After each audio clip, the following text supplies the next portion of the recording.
काफ़ी मेरे बड़े बुज़ुर्ग हैं और मेरे भाई हैं, आप सबको राम राम नमस्कार।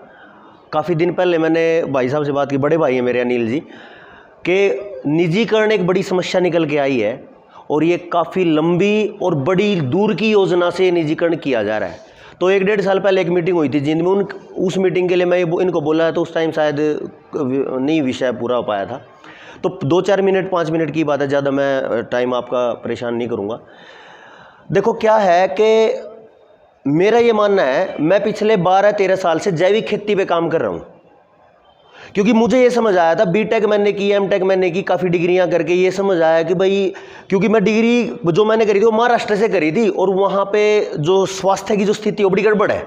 वापस जब मैं आया तो कैथल में मैंने पढ़ाना शुरू करा, तो पढ़ाना शुरू करते ही आंखों के सामने स्थिति कुछ और थी, क्योंकि जो हरियाणवी था वो स्वास्थ्य से लेकर और मजबूती से लेके था, लेकिन हालत तो खराब मिली।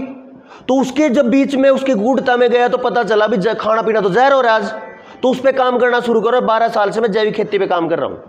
उसके साथ में काम करते करते पता चला कि हर चीज को ये व्यवस्था, ये तंत्र प्राइवेट करके खत्म करने के प्लान में है।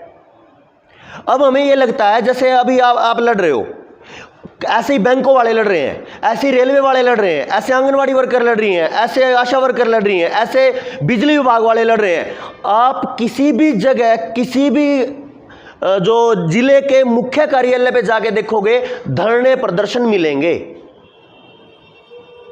वैसे तो मेरी उम्र कम है, लेकिन मैं ये जो अगली 2-4 मिनट उसमें एक बात कहना चाहता हूं कि हमें ये जरूर पता होना चाहिए कि निजीकरण की समस्या है क्या केवल निजीकरण करके प्राइवेट कर दिया वो इनका काफी काम चल जाएगा? मैं आपको अगले 10 साल की एक बात बता देता हूं क्या होने वाला है। ये जो चीज है ये आउटसोर्सिंग पॉलिसी है और ये पॉलिसी डब्ल्यूएचओ की यूएनओ की है। तो हमें लगेगा कि ये यूएनओ का काम यहां क्यों परेशान कर रहा है भाई? यूएनओ वालों को हमसे क्या दिक्कत है? यूएनओ की जो कमेटी है ना, पूरी दुनिया पे बिजनेस कंट्रोल कर रही है और उनका टारगेट ये है कि जितनी सरकारें हैं वो सारी उनके कंट्रोल में चलती हैं और उनका ये मानना है कि जितना ज्यादा पैसा है वो हमारे कब्जे में आना चाहिए लूट लूट के। और आज अगर आप देखो, मोबाइल खोलो, गूगल पे सर्च करो, इंडियन डेट क्लॉक यानी भारतीय कर्ज घड़ी, उसको आप चेक करोगे तो हर सेकंड 1,45,000 रुपए ब्याज बनता है भारत के ऊपर कर्ज का। तो ये जो व्यवस्था है ये कर्ज की फिर हम इस निजीकरण से कैसे जुड़ेगी? ये जुड़ा हुआ था 1991 से और वहां पे भारत ने सोचा कि भाई हम कर्ज ले लेते हैं। तो ये जो वर्ल्ड बैंक है उसने बोल दिया कि भाई अगर आप कर्ज लोगे तो 2 स्थिति हैं, या तो आप टाइम तक कर्ज चुकाओ, नहीं तो बोले नहीं तो क्या? बोला हमारी शर्तें हैं। मतलब वो शर्तें क्या हैं? वो शर्तें हैं कि आप अपने सरकारी डिपार्टमेंट को, जितने सरकारी विभाग उनको बेच दोगे अगर आप हमारा कर्ज नहीं उतार पाए तो इस समय 1 करोड़ रुपया पर मिनट हमारे ऊपर कर्ज है। और वो कर्ज उतारने के लिए क्या सिस्टम चल रहा है? उस कर्ज को उतारने के लिए अलग अलग विभाग बेचे जा रहे हैं। तो पहले तो होगा आउटसोर्सिंग पॉलिसी के साथ में बात बनेगी प्राइवेट की। इसमें एक और द्वंद है, अभी लड़ाई होगी प्राइवेट लोगों को जो बस दी गई है उनके बीच में और हमारे सरकारी विभाग के बीच में। क्योंकि मैंने जितने 5-7 साल जब भी मैं हरियाणा रोडवेज में सफर करा पढ़ते टाइम, तो हरियाणा रोडवेज के क्या चर्चे हैं पूरे देश में, और जो भाई मेरे जैसे हो बाहर चले जाते हैं उनके अंदर कितना सम्मान है हरियाणा रोडवेज के बारे में वही जानते हैं जो विदेशों में रह रहे हैं। जितनी सुचिता से, जितनी मजबूती से और जितनी पारदर्शिता से ये विभाग काम करता रहा है, उसमें एक इज्जत बनती है मेरे चालक और संचालकों के बारे में, चालक और परिचालकों के बारे में। लेकिन यहां अगली जो बात है वो ये है, इसमें आएगा तीसरा पड़ाव। पहले आउटसोर्सिंग पॉलिसी के माध्यम से प्राइवेट करना, ये कह के कि हमारा रोडवेज तो घाटे में है और वो जानबूझ के बनाया गया है। दूसरे नंबर पे क्या आएगा? अब आप देखो, जैसे ये प्राइवेट हुआ तो प्राइवेट तो कोई कंपनी वोल्वो भी चला सकती है। जैसे जियो ने पहले आपको फ्री दिया और अब वो महंगा मनमर्जी का लूट रहे हैं, इसी तरीके से अभी तो लोकल लोगों ने प्राइवेट बसें चलाई हैं, थोड़े दिन बाद वो वोल्वो चलाएंगे और इसी किराए पे चलाएंगे।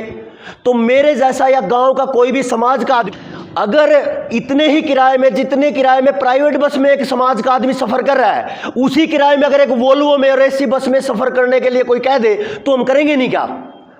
करेंगे।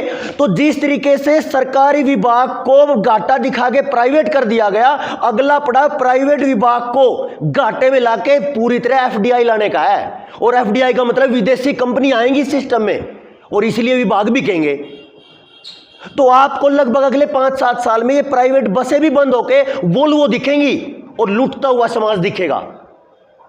इसी तरीके से आंगनवाड़ी वर्कर्स हैं, उनको यहां पे समाज में टिक्का लगवाना, ये लगवाना, सब कुछ काम करके सारा डाटा WHO पहुंचा के अब उनको निकालने की तैयारी है। वो अलग लड़ रहे हैं। किसान जीत पाए, 1 साल सड़कों पर रह गए, उनका कारण ये था कि वो इकट्ठे थे।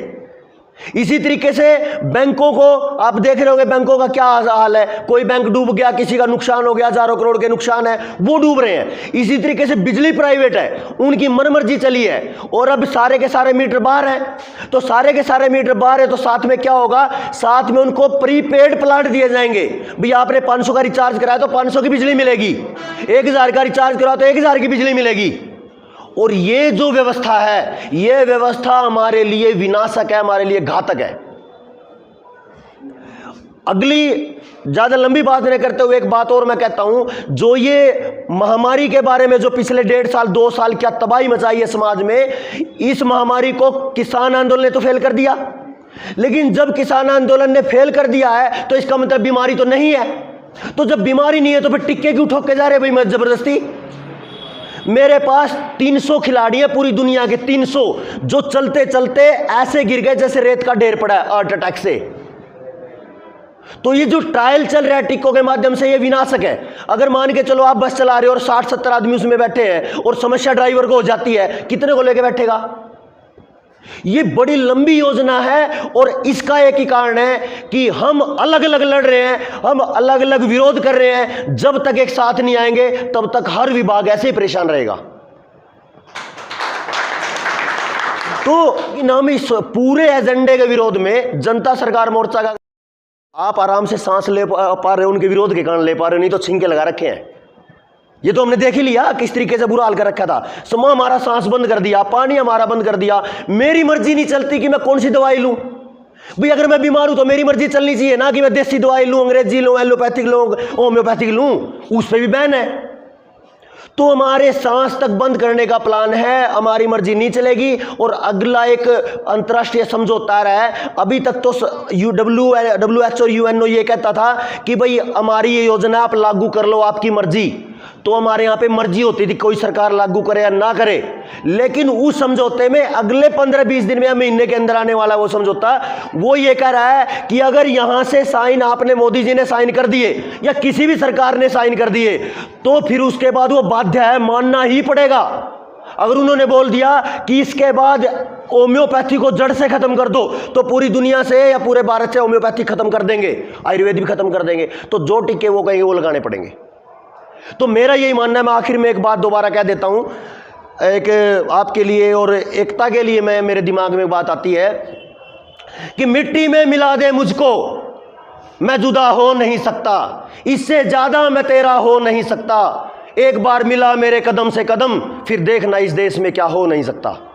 आप एक साथ आइए, आपका स्वागत है। आप, बल्कि हम आपको नहीं बुला रहे, हम आपके पास आएंगे। पूरा मोर्चा, पूरा हरियाणा पूरी तरह दोबारा एक किसान आंदोलन की तरीके से खड़े होने को तैयार है। आप आइए, आप सबका स्वागत है। आप नहीं आओगे तो हम आपके पास आ जाएंगे। एक बार आप निमंत्रण देना। आप सबका बहुत बहुत धन्यवाद।